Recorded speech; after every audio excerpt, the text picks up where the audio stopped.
Zero Latency was opened privately for our crew to test equipment and film our reactions. All parties were vaccinated, local safety mandates and additional precautions were followed. We are here at Zero Latency this morning. They've opened up early just for us to come in and get to try everything out. So we're gonna go in there, we're gonna find Jonah. He's the manager that we contacted, and really appreciate them opening up early for us. So if you don't know Zero Latency, go check them out.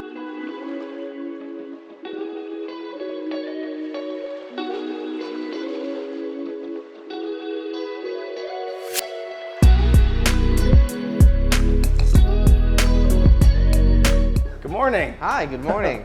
I'm Jay, we talked earlier. Yeah, nice to meet you, Jonah. Nice to meet you. We're here to check it all out.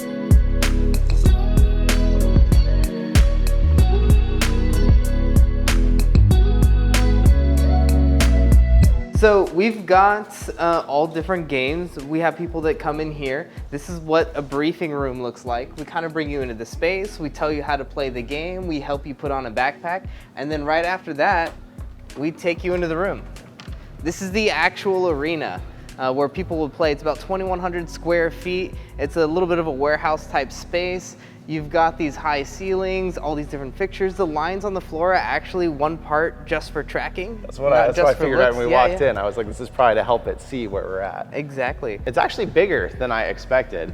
And how does it work if someone gets near a wall? Because obviously it's got tracking. Is it doing like a normal, oh, there's a wall there, or does the experience always keep them away from the walls? So there is a guardian system in the game. So when you get too close to a wall, you'll see a barrier pop up to let you know that's there. But there's also objects in the way. So there might be a guardrail or a box, or it might map out a wall there as well. And this is one of how many locations? This is one of 52 locations worldwide. Awesome, awesome. Are all the experiences, are they tailored for Zero Latency, or are these for any VR arcade that has space and then they kind of tailor them themselves to the place? So a lot of our games were developed in-house at our Australia location. That's our headquarters. Okay. So they created mostly everything. There are two games that are third party, Scary Girl Mission Maybe, which is by Dark Slope Studios.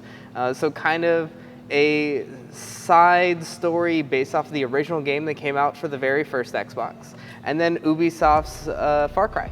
Okay, that's the big attraction. That's probably the main one I'm guessing most people come for.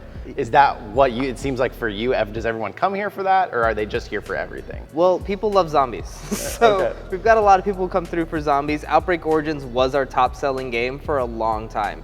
But you see the slope. I'm pretty sure Far Cry is gonna take over. Oh yeah. Well, I'm super excited to try all of it. This is the main facility. There's a couple other rooms we saw as we were walking back there just now. Are those just like maintenance staff rooms, or is there anything else? Yeah, maintenance staff. We do a lot of our own equipment repair and maintenance here. Oh, wow. But then we've got like our game master. So our desk where we actually operate, this is where, as everyone says, the magic happens, right? We're able to control the game. We can speak directly to players. We can check out stats, even frames per second, stuff like that. Wow, that's really cool. You guys, I'm gonna set you up in the HP Reverb G1s. Oh, nice. Right? We also use the heavy metal headsets, another HP headset. Old school. I remember that one. Yeah, we're actually slowly rolling into the G2s as well. Oh, nice. Nice. G2 being HP Reverb's newest one that all the flight simmers and everything love because of the crazy high pixel density. What are the specs of the PCs that run on these? Because I'm guessing you got to run not only quite a bit of power, but you're streaming it to that PC and stuff. So how powerful are these? They are pretty powerful in themselves. They each come with 16 gigs of RAM. They're slightly upgraded from what you can get in the store. You can buy these on the website. Okay. I think they come with 8 gigs on the website. I believe our graphics card has also been updated. It's from HP, and then you got all HP headsets. So is HP a partner of this? Yes, so HP is one of our partners. I talk to them at least once a week on different things, even if it's just maintenance or updates and stuff like that. I guess it's time to get in and check them out. If something goes wrong during the game, you want to give me a shout, say, hey, Jonah, I need help. If you don't call for me and you just yell that you need help, I'm going to think you all are talking to each other, and I will politely do nothing. Now, in this game, you've been sent on an island vacation, and Voss, the warlord, and his evil pirates have kidnapped you, and they're going to hunt you down for sport. So, vacation gone wrong, pretty much. He's a little eccentric. He has given you 2 weapons. I don't know why. You've got a fully automatic assault rifle and a pump-action crossbow. Your controller is going to function for both. It's this guy right here. We call it a Raptor. If you've never held a gun before, welcome to Texas. But, you're gonna put your hand over the grip, your finger goes over the trigger, and when you pull it, it goes pew, pew, pew, pew. I see that it's got one ball up here for tracking. Do we have to worry about, like, if you put your hand somewhere weird, are you gonna lose the gun, or is it pretty good at tracking it? It's actually not for tracking. Oh. This actually gives me information like if you're connected or if you've lost signal, something like that. So it's more so for me. Okay. Your tracking is actually gonna be on the WMR itself. Okay. As you go through the game, you will die, so get used to it. What you'll notice is when you're out, you'll see that ring pop up, your screen's gonna change colors, it's gonna cycle down, and in 5 seconds, you're right back in. So that's a good time to catch your breath, watch your teammates die, kind of re-strategize. After those 5 seconds are done, you don't have to do anything. Again, you're being thrown right back into the game. There is no point penalty, just that time penalty. Every pirate you kill, you get some points for. Every headshot you get some bonus points. You also get bonus points for doing certain things like freeing the tigers. There's a few other stuff I don't want to give away. So if you see something that you think you can shoot it, shoot it. Okay. We do recommend no running or jumping. There are simulated ramps and levels in these games, so if you try to run down a ramp on a flat floor, you're likely to trip and fall. Same deal, if you see a box or barrier and you try to jump over it, there's nothing there, so I'm just gonna laugh at you. If you see a circle with a little blue person in it, that's one of your teammates. That's that guy right there. You're welcome to be inside of it if you want to do a back-to-back thing over the shoulder shot. It's just warning you someone's there so you don't run into each other. Side note, there's no melee kills, so no reason to knee punch or kick each other either.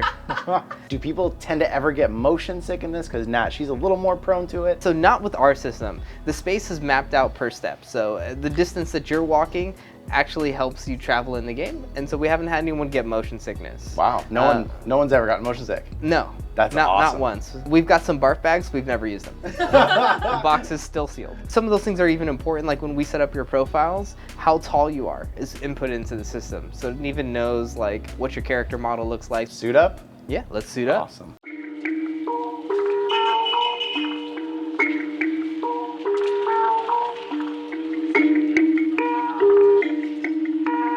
Perfect. Oh man, this is gonna be really cool.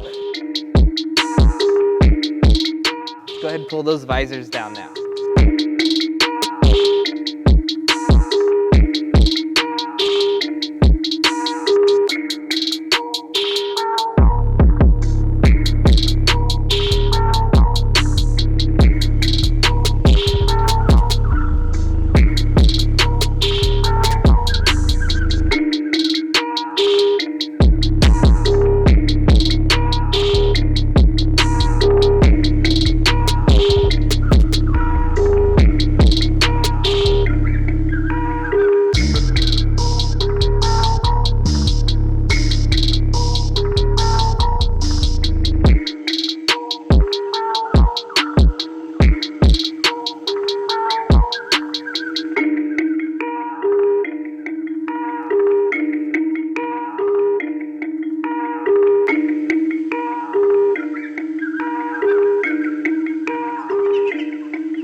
Zero Latency was an absolutely incredible experience. So many different things to do, and I've been in VR for 6 years now, so it is hard for something to blow my mind the way the experiences there did.